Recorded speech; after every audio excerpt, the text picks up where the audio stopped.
And now today's featured speaker is Brian Kelleher, class of 2014. Brian is a financial advisor with Mohamed-Merola Wealth Management, a 10-person wealth management team that specializes in working with CEOs and owners of privately owned businesses, like many of our successful Bentley alumni and family. He is a certified financial planner professional. He previously worked at one of the top multifamily offices in the country, serving wealthy families and entrepreneurs with an average net worth of $100 million. Brian has extensive experience helping families with financial planning, estate planning services, tax minimization, insurance planning, and charitable planning solutions.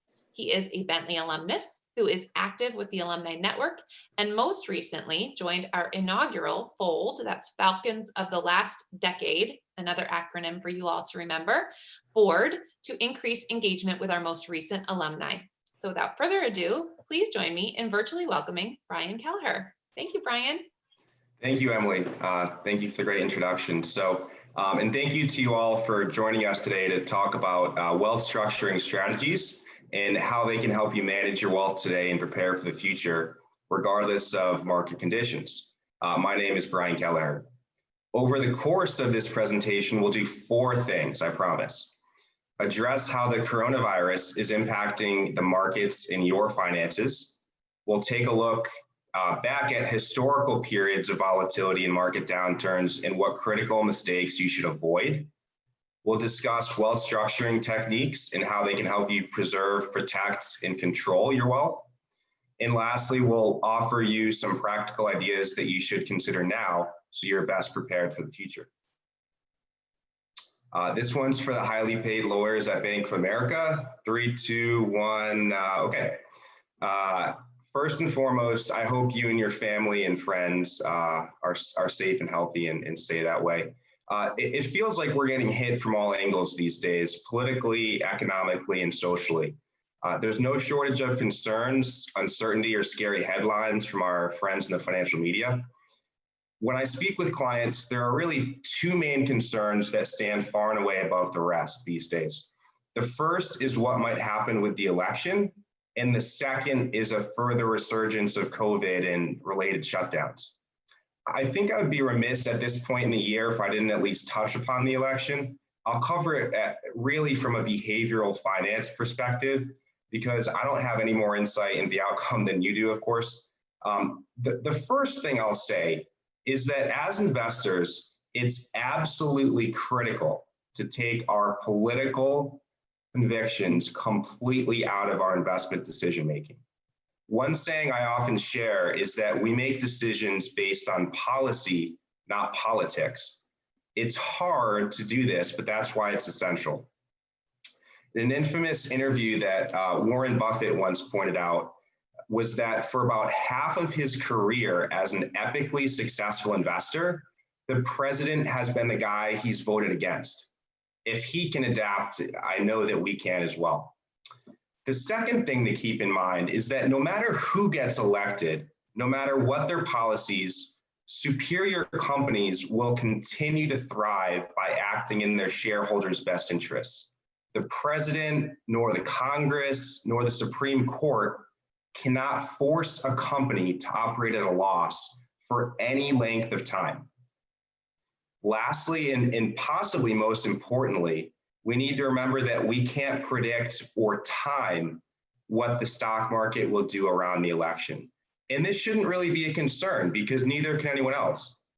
I've been getting this question a lot recently. Should we get out of the market now, wait until the election blows over, and then get back in? What I'll say to this at this point is that when we alter a long-term portfolio because of current events, even if we tell ourselves it's just this once and just briefly, we're not investing anymore, we're gambling. So despite the speed and severity of the recession and unemployment levels, fortunately, there were swift actions that helped to mute some of the impacts of the effects of coronavirus and all the shutdowns.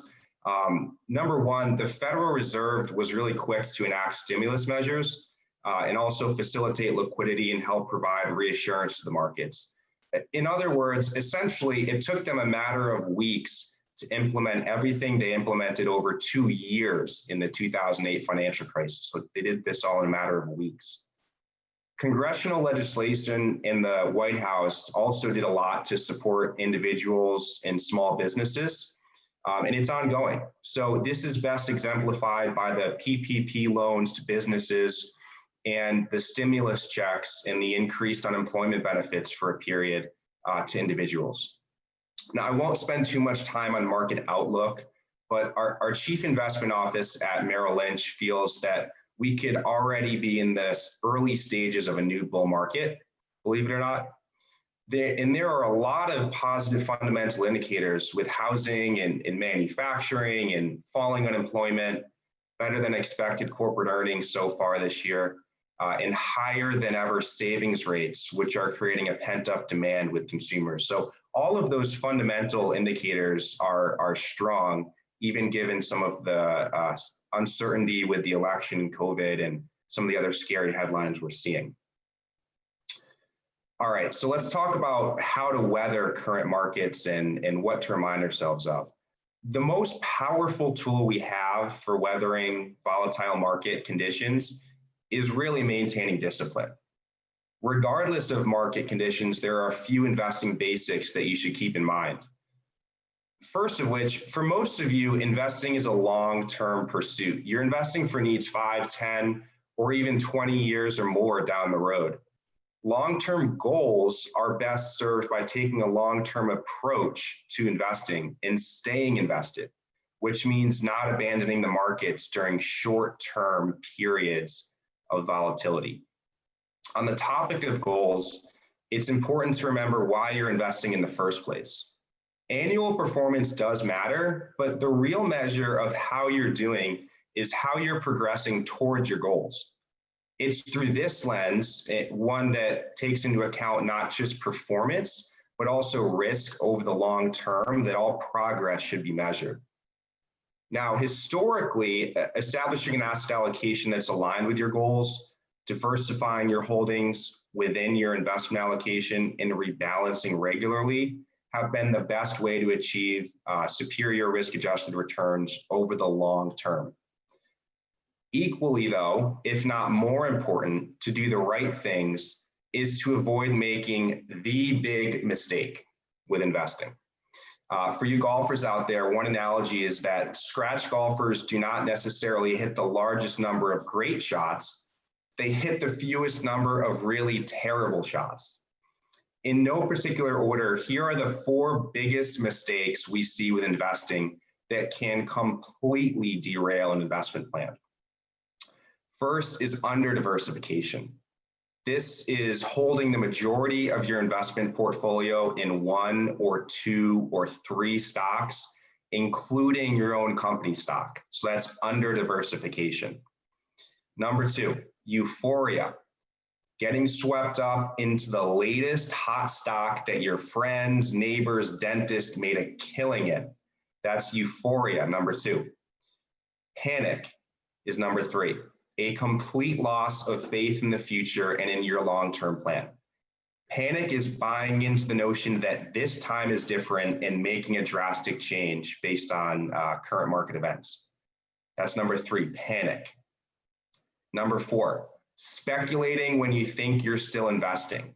This includes all short-term trading, performance chasing, looking at the last year, 2 years, 3 years of top performing funds, and most importantly, trying to time the markets.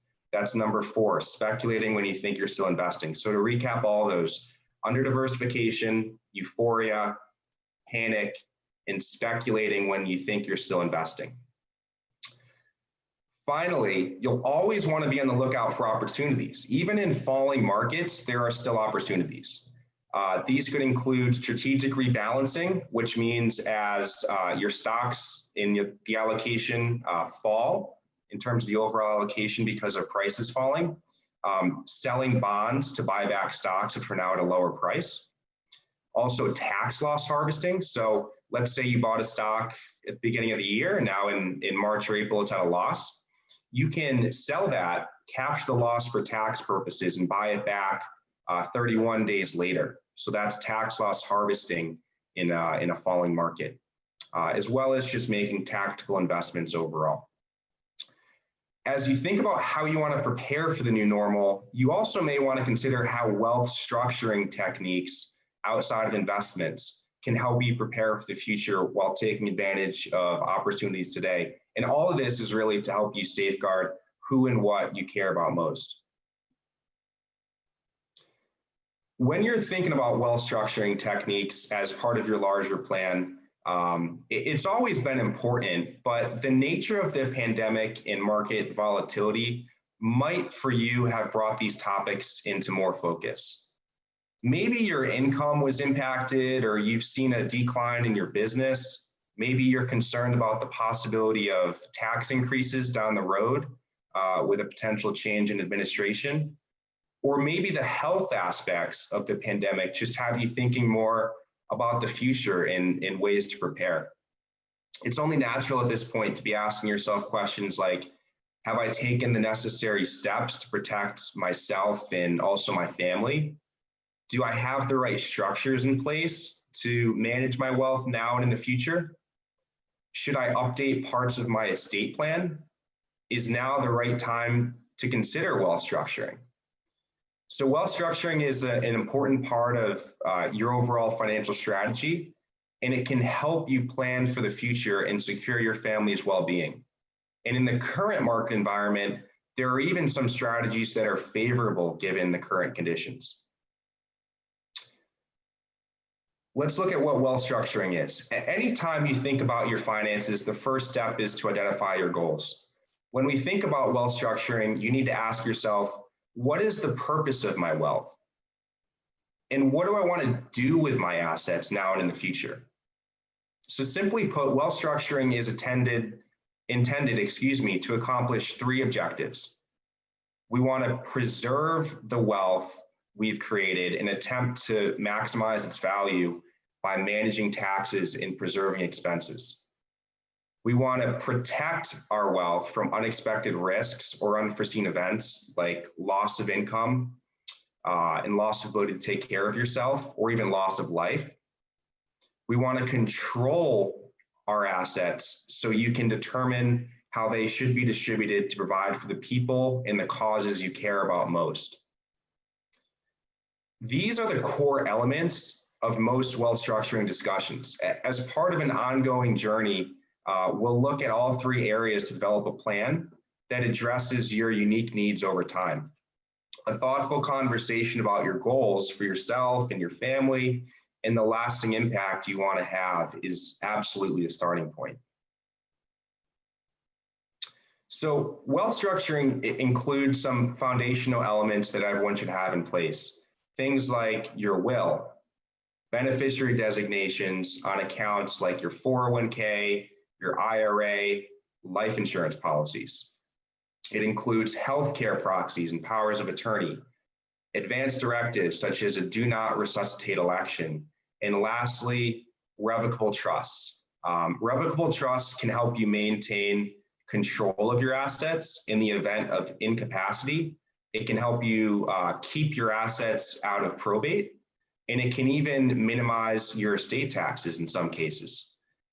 Now, this last one is especially relevant here in Massachusetts, where we have an estate tax on all estates over $1 million at death. If you own a home, you know that it's pretty easy to get to that $1 million estate level here in Massachusetts. So if you and a spouse set up a revocable trust structure correctly, you can double this $1 million exemption, which can lead to 5 or 6 figure Massachusetts estate tax savings. Now, just as important is deciding who fills in the important roles associated with these important documents. When you select somebody to serve as an executor of your will or act as an agent for your healthcare proxy or your power of attorney, or a trustee as a trust, these roles come with a lot of responsibility. You'll want to make sure that the person you designate has the time, the expertise, and in some cases, independence to carry out your wishes as you intend. Even if you have all of these documents already in place, which I would be glad to hear that you do, it's important to discuss them in review on a periodic basis to make sure they're still supporting your goals and financial situation, as of course those can change over time. What I'll tell you is that if any of these documents that you have are over 10 years old, it's probably time to review them with your attorney. And if you don't have any of them in place to begin with, I would highly recommend that this jump to the top of your list, your to-do list for 2021. God forbid something were to happen to you. By having these in place, you are giving your family the gift of peace of mind so they don't have to sort through a financial mess after you pass. I do have one unfortunate example. Unfortunately, I've had 3 clients who have passed away this year for different reasons. One client who passed away about a month or 2 ago due to cancer, unfortunately. She was working on setting up her estate plan before she passed, and she worked with a different financial advisor. We worked with the husband. It was a little bit of an atypical situation, but long story short, I was catching up with the husband, our client, earlier this week actually, and asked him how everything was going with settling her affairs. And he unfortunately let me know that she was working on a will and a trust before she passed, but these things kept getting put off and put off and put off.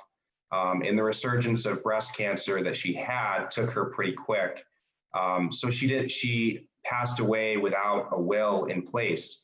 Now the result of that is all of her assets are going through probate, which is public and costly and time consuming. It really is a complete mess, unfortunately.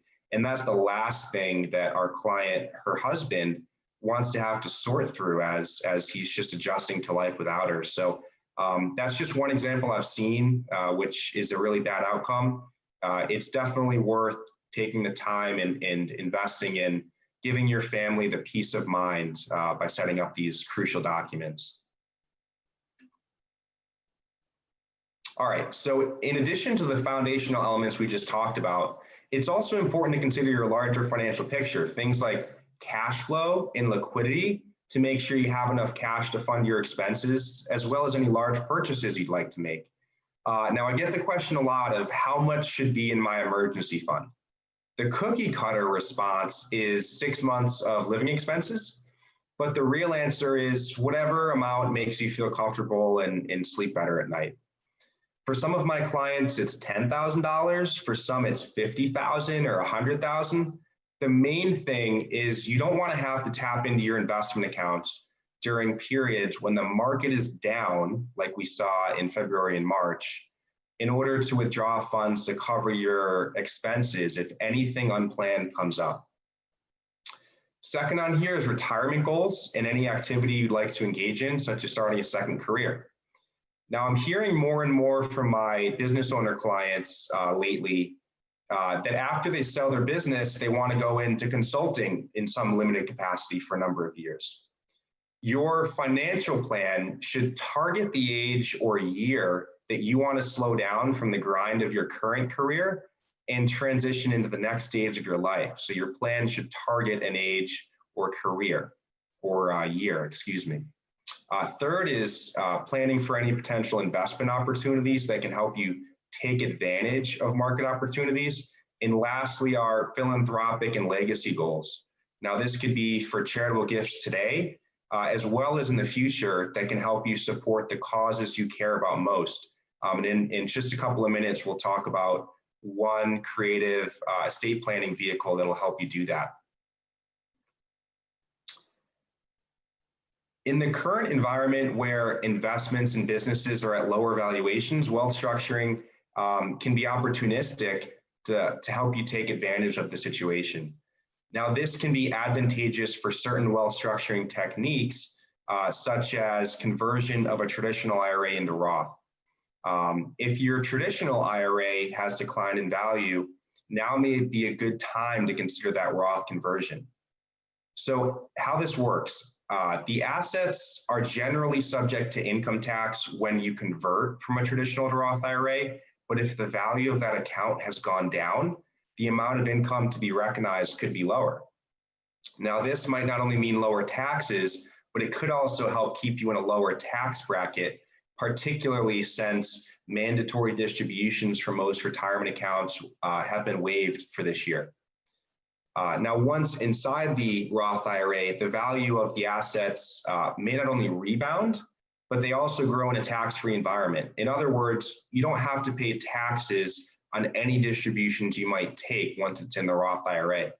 Now, if you believe taxes may rise in the wake of all the massive government stimulus spending during the pandemic, or again, if they were to rise with a change in administration, paying taxes now rather than later could save you money. Similarly, accelerated lifetime gifting can help you pass assets that you don't need to fund your current or future lifestyle to your heirs and thereby remove them from your taxable estate. Now, gifts of this nature to future generations or other people are generally free from gift tax if it's less than $15,000 per year per person. Now, today, the federal estate tax exemption is over $11 million per person. So there's ample opportunity to even pass larger amounts to a family member or others. The period we're in right now has been called by some to be the golden age of estate planning. We may never get estate tax exemptions this high again. And currently that limit of 11 million per person is slated to be cut in half in 2026, but it could happen sooner with a change in administration. If the assets you gift have suffered a temporary decline in value, then the current environment could offer an opportunity to give even more as well. Now, this works really well if you're gifting a closely held business interest to kids or into an irrevocable trust, and I'll tell you why. Let's say your business was worth $30 million last year, but now it's worth $20 million because of a temporary loss of business.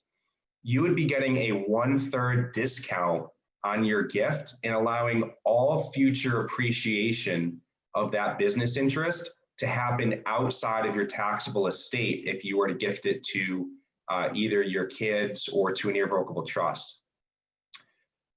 On top of that, there are also other discounts you can apply on a gift of a closely held business interest, such as lack of marketability or a lack of majority control, which can take another 20 to 25% or so off the valuation if you structure it correctly.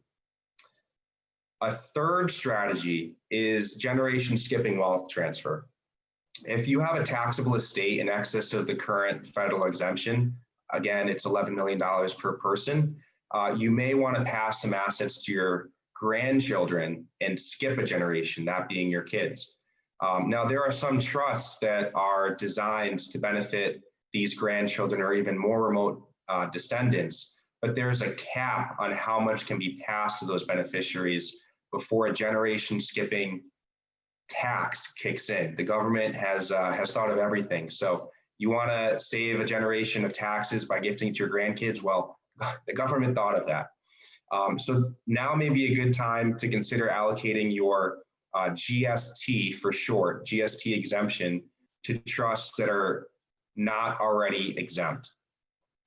If the value of this trust has decreased, this may also be an ideal time to use your exemption and protect the trust from potential GST in the future. Now, one great example of this strategy in action is with the Kennedy family. Now, they have set up dynasty trusts, they're called, to provide for countless beneficiaries in generations to come. And by doing so, they've insulated themselves from estate tax. So these three techniques underscore how temporary declines in asset values can work to your advantage in realizing your goals. They are extremely complex concepts, so I don't expect anybody to be an expert at this point, but now what you are is you're armed with the information to at least know what strategies and types of strategies are out there that might warrant a future conversation. So current market conditions, as I mentioned, have led to unprecedented action by the Federal Reserve. One of those actions has been the result of historically low interest rates. So you'll know this if you've refinanced your mortgage recently. And if you haven't done that in the last year, I would implore you that now is the time to look at doing that. So this like near zero rate environment can be beneficial to wealth structuring techniques as well, as the prevailing interest rates at the time of the gift can influence the taxable value of the gift. If gifts are part of your wealth transfer plans, now may be a good time to consider grantor retained annuity trusts, charitable lead trusts, or interfamily loans. So grantor retained annuity trusts, or GRATs for short. This is a popular vehicle for making tax-efficient gifts to beneficiaries and is especially attractive when interest rates are low, like they are right now. And the reason for that is because the IRS assumes the growth rate of assets placed in a GRAT to be equal to the current interest rates. Any appreciation beyond that interest rate passes to your kids or heirs tax-free, while the original assets are returned to the creator of the trust. And today, that assumed growth rate or hurdle rate for GRATs is at an all-time low of 0.4%. So I'm sure I've confused probably about 95% of people at this point. So let me put some numbers and give you an example of how this works. Let's say you pass $1 million into a GRAT for a term of 2 years. And at the end of that 2 years, it's worth $2 million. So after you pass back 2 installments of about $40,000 per year, and $40,000 is that 0.4% of $1 million, the leftover $920,000 beyond the $1 million that goes back to you passes outside of your estate tax-free. Now, I worked with a client who's the CEO and 40% owner of a public company to use this strategy to create GRATs 4 times per year. What he would do, he would fund each GRAT with about $2 million of his public company stock. And if it succeeded, sometimes he would be able to transfer up to $1 million outside of his estate tax-free. Now, he had an estate worth over $400 million, so estate tax was a big concern for him.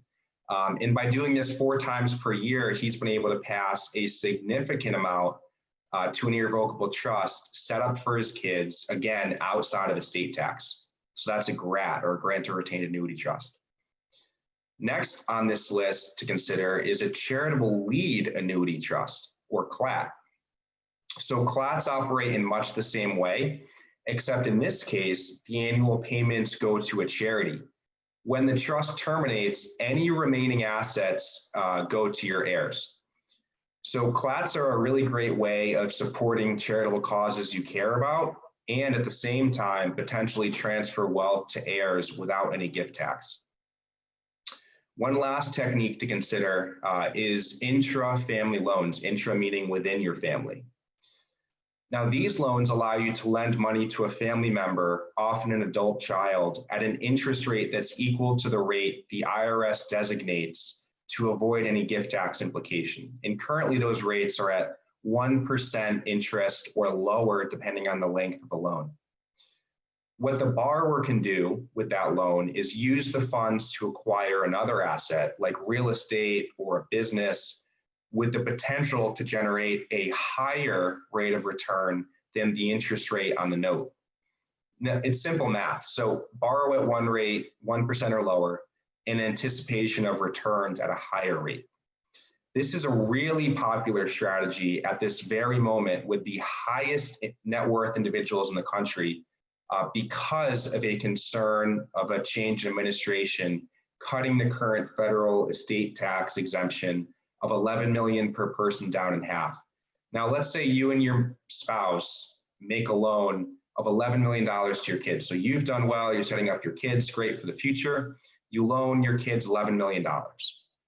If laws are passed next year in 2021 to make the estate tax exemption lower, rather than scrambling to set up an appointment with your attorney and set up a trust to use your exemption, you could simply forgive the loan now that the assets are theirs and the exemption's fully utilized. So this isn't full legal advice. I have to give that disclaimer. You should definitely work with a qualified attorney to do this. But I just want to give you one example of what people right now are looking at doing. And that's taking advantage of low interest rates with grantor retained annuity trusts, charitable lead annuity trusts, and also intra-family loans.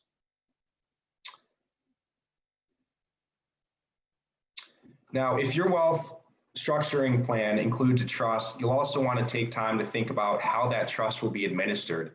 So trust administration can be viewed as an honor, but it can also be a really time-consuming task, and one that carries significant responsibilities, time commitments, and even liabilities. A trustee, so the person that's charged with taking care of the trust, has a duty to act in the best interests of both current and future beneficiaries of the trust, and can be even held personally liable for errors or mismanagement or failure to take action that would have benefited your estate. As you think about who you'll like to administer your trust, be sure to think about the following questions. Have you selected a trustee who has the time and expertise that's needed to administer your trust effectively? Are you confident that your trustee can navigate family dynamics and administer the trust according to your wishes? And may there be a time when the person you've named or are considering naming will no longer be able to serve as trustee? So keep in mind, if you name a family member or a friend, they don't have to administer your trust on their own. They can also tap into the support from a professional trust services provider to help with the management and administration services, or even just serve as co-trustee. And when you select a professional trustee, it can give good expertise, subjectivity, and continuity that might not be possible when designated an individual alone. One other way to explore wealth structuring is how life insurance can help protect your family and the wealth you've built. What I'll say here on the topic of life insurance is that in almost every case I've ever seen, a cheap term life policy is almost always the way to go. Unless you expect your estate to be federally taxable, and again, that's over $23 million for a married couple, I've seen very few circumstances where a permanent life insurance policy like whole life makes more sense than a cheap term policy. Now, what can life insurance be useful for? For your family, it can help to protect against the loss of income and expenses from a health event. It can cover long-term care expenses or even supplement retirement income. So one story I can share is that a client I started working with about a year ago, she had a spouse who had a successful career in the military, but passed away due to an unexpected heart attack at age 55. In our first meeting with the wife, she told us that she thought she was going to be financially destitute. Her husband had passed away. Fortunately, we discovered that the military offered them very generous life insurance benefits and lifetime pension benefits for surviving spouses. So it's a good ending that she's able to live comfortably with her 2 children without really ever having to worry about money. If you own a business, life insurance can also help you safeguard that business by protecting you from the loss of a key employee or a partner. It can also help with business succession when buying out a part owner or helping family members take over after you're gone. So one question I always love asking our business owner clients is, if your partner passed away unexpectedly, your business partner passed away unexpectedly, would you want to be in business with their spouse? And it's nothing personal against the spouse, but usually the answer is no.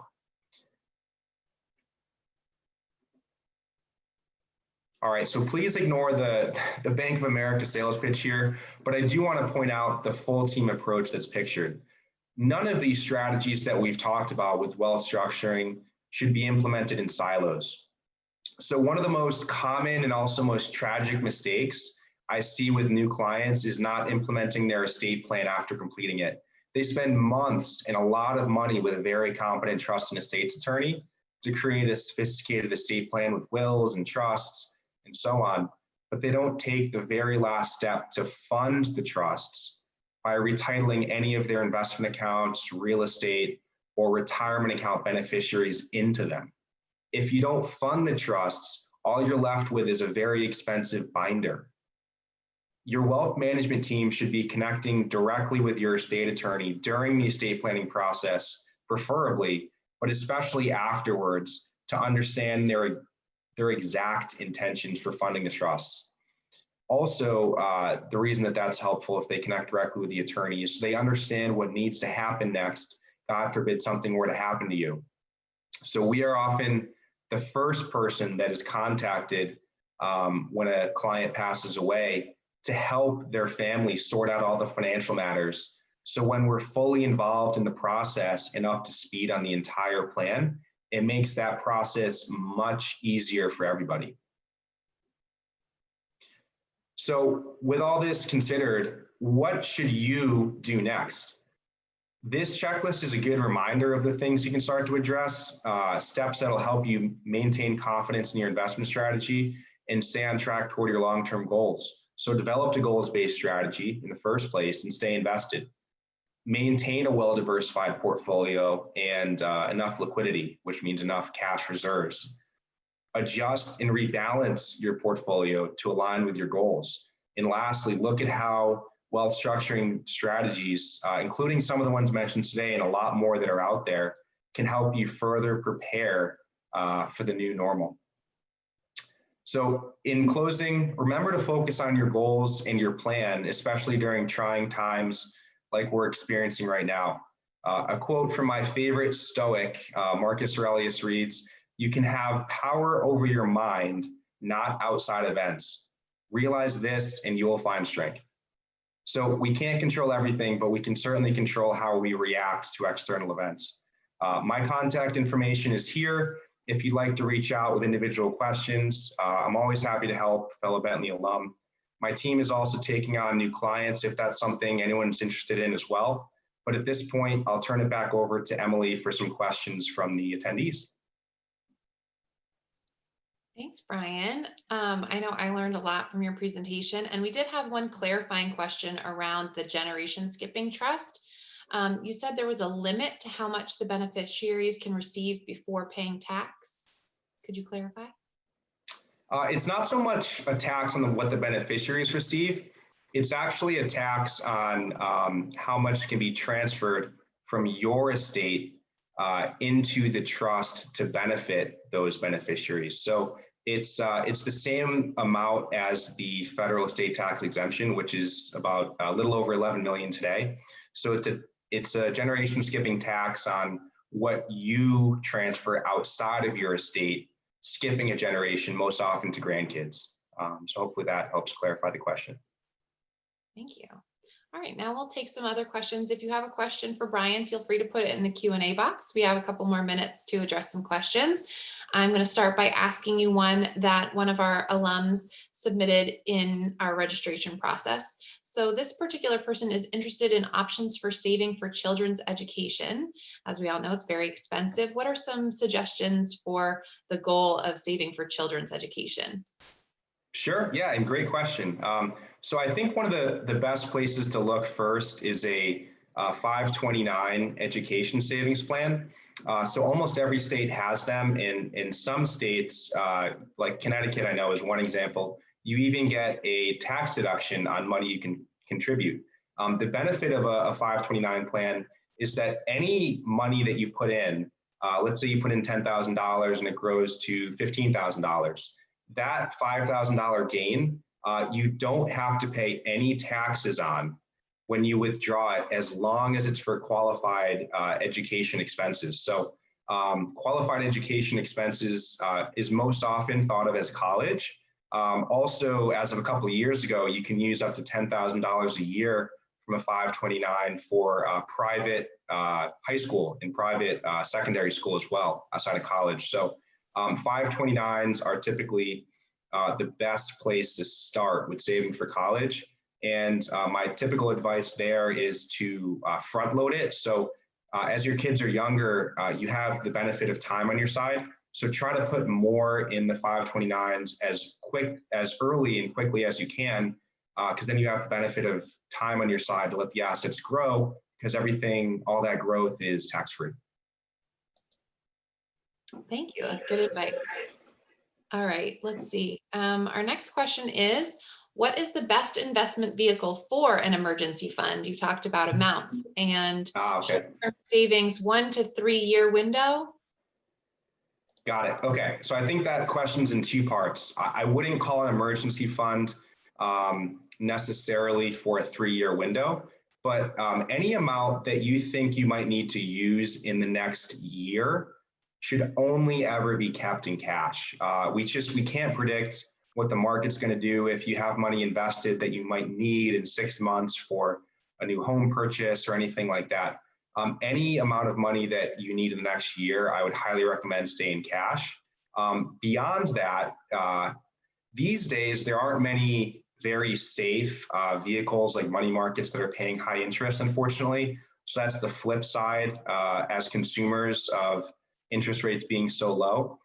So typically about a year or two ago, I would say you could get a money market fund paying about 2%. These days, you really can't find anything. So I would really recommend that money in the emergency fund really just stay in cash. Great. This may be a specific question, so let me know, Brian, if you want to take this one offline. But an alum's asking, any benefit to creating a trust if all of their assets have a WROS designation or designated beneficiary? Okay, that's a good question. There could still be a benefit. So the WROS designation is with rights of survivorship. So for example, you can have a bank account or an investment account that has with rights of survivorship. So after you pass, it's designated to go to that person. There could still be a benefit of setting up a revocable trust, depending on your individual situation. And that benefit could be estate tax savings. So I mentioned in Massachusetts, we have a really low bar for when an estate is subject to Massachusetts estate tax, and that bar is $1 million. So if you have a married couple, this is where it works best. Even though the with rights of survivorship would accomplish your goal of having it pass to that person outside of probate, the revocable trust, if it's set up correctly, can take that $1 million and double it by including your spouse in a trust in their name in the planning. So it's a little bit of a individual basis, but there is still, and with rights of survivorship is a great place to start, but there is still sometimes benefits of setting up a trust. It's definitely worth the conversation with either your advisor or an attorney to discover that. Good question. Great. Hopefully people found that one interesting. Can you recommend any kind of asset mix of stocks versus bonds? Or is that personal to your own goals? That is very personal. It is absolutely not the same for everybody or even anybody. If somebody wanted to dig into that more, I'm happy to have a conversation offline. It really, tying it back to what are you planning for, what's your time horizon, what are your goals? Sometimes a bucketing approach makes sense. So maybe you have a bucket of assets that is for uses in the next 3 to 5 years, and you're taking less risk on that, of course. Maybe there's a bucket that you might need in 5 to 10 years, but you can take a little bit more risk on that. And then maybe there's a long-term bucket, and often that's like a 401k or retirement account that you're not going to touch for a long time that traditionally you might be able to take a little bit more risk. Sometimes the bucketing approach can make sense. Great. Another question on structuring. How would you look at structuring the vesting of restricted stock units to maximize tax benefits as taxes are paid at time of grant or vesting? That is a fantastic question, and definitely one I would direct to your accountant.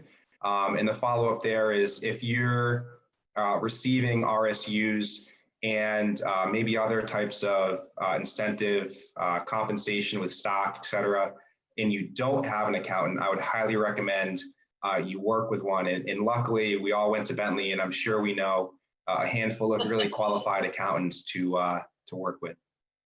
I'll make a plug on that. If you haven't checked out our Falcon Business Directory, I know there are quite a few accountants listed among other businesses, so feel free to check out that online.